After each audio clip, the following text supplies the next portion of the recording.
अस्सलाम वालेकुम dear students, उम्मीद है आप सब ठीक होंगे। आज हम स्टार्ट करेंगे एक्सरसाइज 1.6 का क्वेश्चन नंबर 1 और क्वेश्चन नंबर 1 में आज हम पार्ट 3 सॉल्व करेंगे। क्वेश्चन नंबर 1 है solve the following system of linear equation using inversion method. और इसमें पार्ट 3 है x plus 2y is equal to 1, 2x plus 3y is equal to 5/2। तो सोल्यूशन में सबसे पहले हम इन इक्वेशन को मैट्रिसेस के फॉर्म में लिखते हैं। तो इनको हम इस तरह लिखेंगे। पहले हम फर्स्ट मैट्रिक्स में वेरिएबल के कोफिशिएंट्स को लिखेंगे। यहाँ पे x है, इसका वेरिएबल 1 है। यहाँ पे y है, इसका कोफिशिएंट 2 है। सेकेंड इक्वेशन में x का कोफिशिएंट 2 है, वो यहाँ पे लिखेंगे, और y का कोफिशिएंट 3 है, वो यहाँ पे लिखेंगे। अब सेकेंड मैट्रिक्स इनके साथ मल्टीप्लाई फॉर्म में लिखेंगे और इसमें वेरिएबल्स हम लिखेंगे वर्टिकल फॉर्म में। और थर्ड मैट्रिक्स हम इक्वलिटी साइन के राइट हैंड साइड पे बनाएंगे और उसमें कांस्टेंट जो वैल्यू है ये 1 और 5/2 ये लिखेंगे।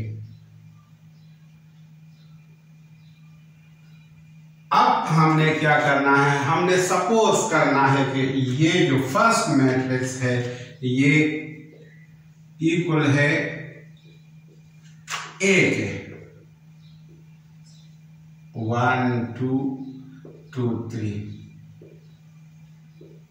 ये दूसरा मैट्रिक्स, इसको हम x से डिनोट करते हैं, x is equal to xy।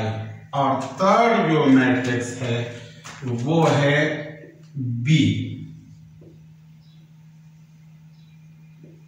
1 और 5/2। अब इस इक्वेशन को हम इस तरह लिख सकते हैं। a हम इस मैट्रिक्स की जगह लिखेंगे a, इसकी जगह x लिखेंगे और यहां पे इक्वल के बाद हम b लिखेंगे।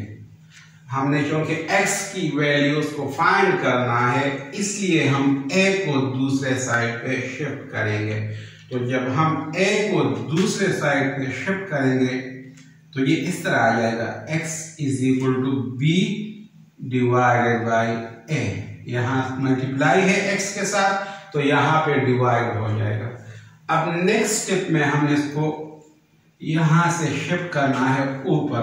तो यहाँ पे a पावर +1 है, जब ये ऊपर जाएगा तो ये -1 बन जाएगा इंटू b।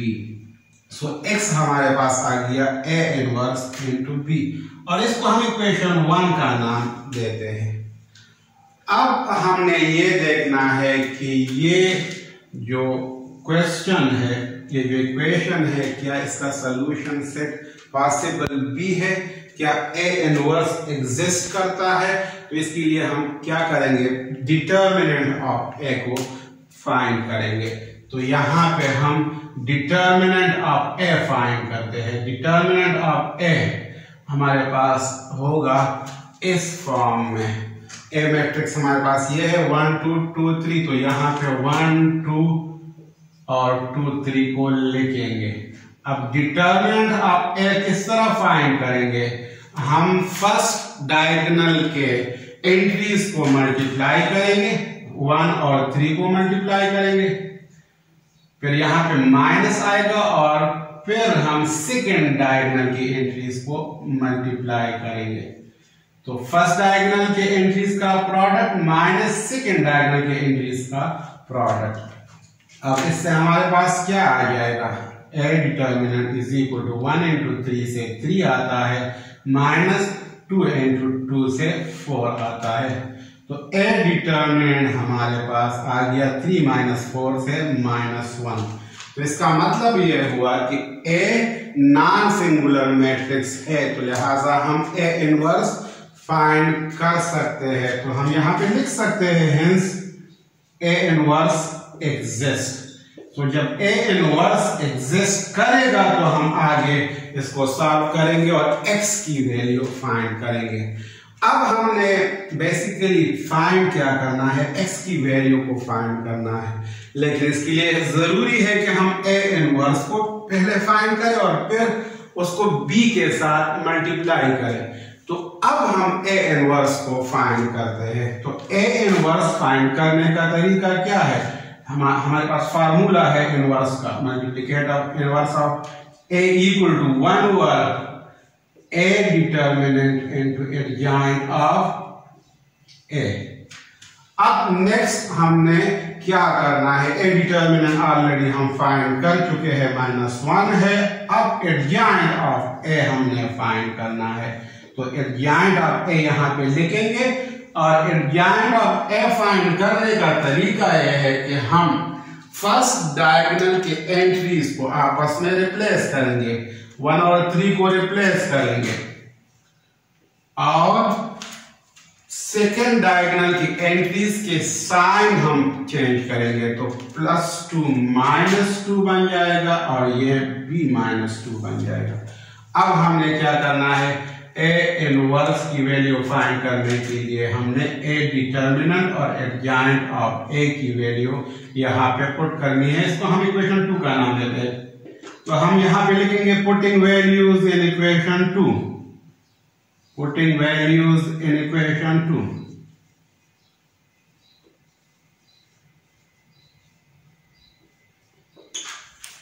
तो ये हमारे पास इक्वेशन 2 है, इसमें वैल्यूज पुट करते हैं। तो यहां पे मैं इसको लिख लेता हूं। तो a इनवर्स हमारे पास आ जाएगा 1 over -1 into adjoint of a। Adjoint of a है 3 - 2 - 2 1, 3 - 2 -2 1। अब इसको हम इस तरह भी लिख सकते हैं, a inverse equal to 1 divided by -1 से -1 आता है और इसको हम इसी तरह ही लिखेंगे। अब नेक्स्ट स्टेप में हम क्या करेंगे, -1 को हर एंट्री के साथ, हर एलिमेंट के साथ मल्टीप्लाई करेंगे। -1 इंटू 3 -3 आता है, -1 इंटू -2 +2 आता है, -1 इंटू -2 +2 आता है और -1 इंटू 1 -1 आता है। तो अब हमने a इनवर्स को फाइंड कर लिया। अब असल में हमने x को फाइंड करना है। तो x को फाइंड करने के लिए हम a इनवर्स की और b की वैल्यू यहाँ पे पुट करेंगे। तो यहाँ पे हम लिखेंगे पुटिंग वैल्यूज इन इक्वेशन 1। जितनी भी वैल्यूज है वो हम इक्वेशन 1 में पुट करेंगे। ये है इक्वेशन 1।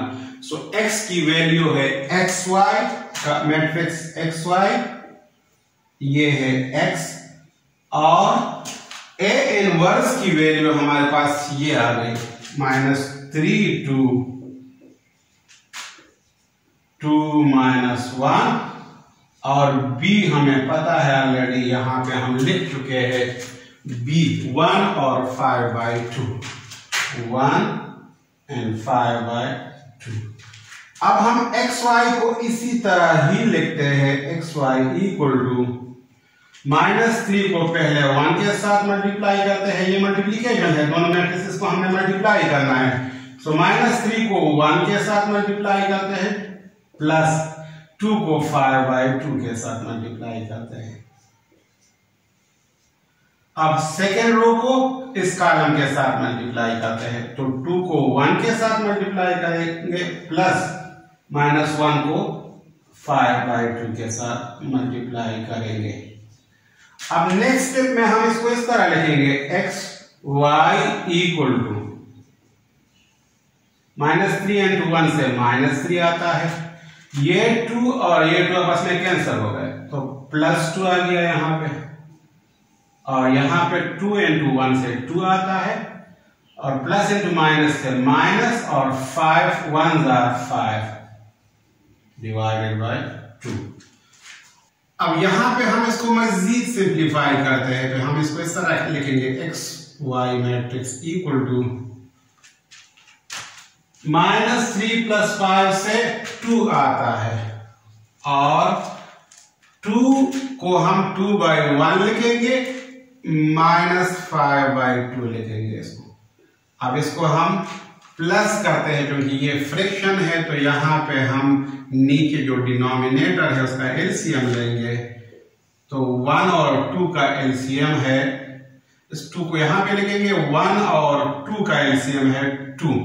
अब 2 को 1 से डिवाइड करते हैं, सो 1 2 = 2 और 2 को फिर 2 से मल्टीप्लाई करेंगे तो 2 2 = 4 माइनस, अब इस एलसीएम को इस 2 से डिवाइड करते हैं। 2 1 = 2 और 1 को फिर 5 से मल्टीप्लाई करेंगे तो 1 और 5 जब मल्टीप्लाई होगा तो 5 आएगा।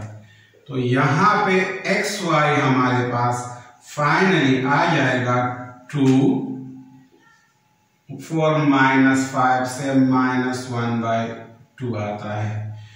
तो x की वैल्यू हमारे पास 2 आ गई और y की वैल्यू हमारे पास -1 और 2 आ गई। और सॉल्यूशन सेट हम इस तरह लिखेंगे, सॉल्यूशन सेट इक्वल टू 2 - 1 और 2।